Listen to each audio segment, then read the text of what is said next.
کلمات و جملاتی که توی شرایط و تجربه‌های مختلف استفاده می‌کنیم روی سطح انرژی ما تأثیر میذاره. مثلا وقتی به خاطر نرسیدن به خواسته هامون، وقتی به خاطر نداشتن پول لازم، سرمایه لازم و چیزهای دیگه همش گلایه میکنین، این کار باعث میشه سطح انرژی شما بیشتر بشه یا کمتر؟ قطعاً کمتر میشه.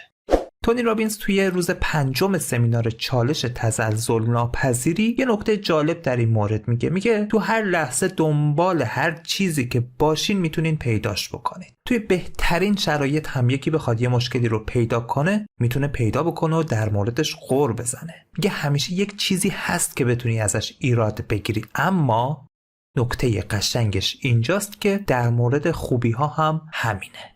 ما مغزمون رو با کلامی که تو هر لحظه ازش استفاده میکنیم آموزش میدیم، اما خودمون حواسمون نیست که داریم این کار رو انجام میدیم. تو ویدیویی که در ادامه واسط میذارم تونی رابینز یه داستانی از خودش که مربوط به 35 سال پیش هستش رو تعریف میکنه و قشنگ میتونی این موضوعی که گفتم رو درک کنی و الگوی کلامیت رو تغییر بدی. بریم ویدیو رو ببینیم.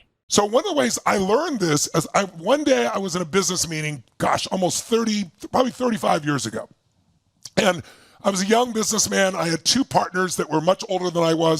One was a really, really centered guy, really brilliant, super wealthy guy. The other guy's really successful guy and super passionate. You know, like almost completely different personalities, but both brilliant guys. We're all in business together. And without going through the boring details, we had an opportunity and we're in a negotiation with another company. And so you normally go through negotiation, goes back and forth. And I'm a young guy and I don't know better. And I'm still this way. It's like, I don't need everything on the table. I'm happy to give a bunch to you. There's plenty. My whole thing is let's make the pie bigger, not scarcity. Oh my God, I got to get my thing. And so, you know, the negotiation was going back and forth nowhere. And I finally said, look, let me just tell you what we got here. And I put all our cards on the table. I even showed them our costs. And my 2 partners looked at me like, what the hell are you doing? I said, let's just make a fair deal for both sides. We're all going to win from this. Let's not do this circle thing. Let's just cut to the chase. And, you know, it sounds nice on the surface, but that'd be if someone was playing win-win with you. And this group was playing win-lose. And unfortunately, without giving you all the gory details, they took what I gave them and turned it on us. And because I give it to them, if we didn't do the deal now, they could abuse and take advantage of some of the things we built. It would actually hurt us severely in the company. And they started to do this. And one of my partners, the really passionate one, I was pissed off. Like, we've been totally honest. We're opening this up. We all can win. And these guys are doing this. So I was pissed off and I felt angry and mad as hell. Those 3 words were the words that went through him. I don't think I said it out loud. This pisses me off because we took a break. I said, I can't even believe this bullshit. It's pissing me off. I said, this makes me mad as hell. I'm so angry. And my buddy, the one who's really passionate, he goes, I'm going to kill him. I mean, he's going, I'm enraged. I'm furious. I mean, what they did is like they're trying to destroy our business. They're trying to kill our kid. I'll kill him. I'm like, calm down. It's not that bad. Have you ever been on somebody and you're mad and somebody's madder and it changes your state? Who knows what I'm talking about, right? So I'm trying to calm him down, which kind of calms me down. But in the middle of it, I looked at my other partner and, you know, he's a super, super smart, wealthy, wise guy. And he doesn't even look slightly upset, which kind of pissed me off that he wasn't pissed off. Like, at one point I said, don't you realize what they did? And he goes, don't you understand? They killed our child. They're destroying our business. We got to kill them. I'm like, calm down. Calm down. And he looks at me and I'll never forget. He looks over and he goes, yeah. He goes, I'm a little peeved. I said, peeved? I've never heard anybody even use that word, peeved. Do you not understand that? Calm down, right? And in the middle of it all, it's like peeved. It struck me so weird. And he smiled. And I thought, is he being a phony? And he goes, no. I said, come on, doesn't it piss you off? He goes, you know, it's a little annoying. Annoying? I even don't like the word annoy. It's annoying to say the word annoy. And I'm pissed off that he's using annoyed, right? And I said, I don't understand. You know, he goes, of course I understand. What they did is wrong. What they did is terrible. But, you know, yeah, it's a little annoying. I said, come on. He goes, yeah, Tony. I said, why don't you get upset? And then I got the really cool answer. He said, because if you get upset, you lose control and the other guy wins. I was like, wow.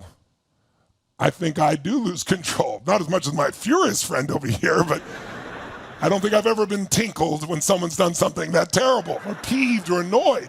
And in the middle of the whole thing, I'll never forget, I thought to myself, wait a second, God is giving me a gift right now. There's a pattern here, because my brain's so wired to look for patterns, right? Because I know everything in your life's a pattern. Change a pattern, change your life.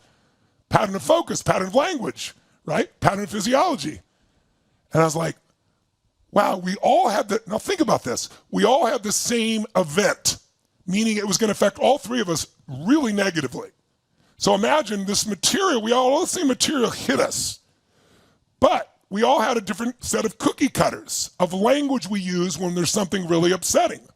And my pattern at that stage of life was pissed off, angry, mad as hell. So I took the dough, so to speak, that was given to me and chunked into those kind of cookies.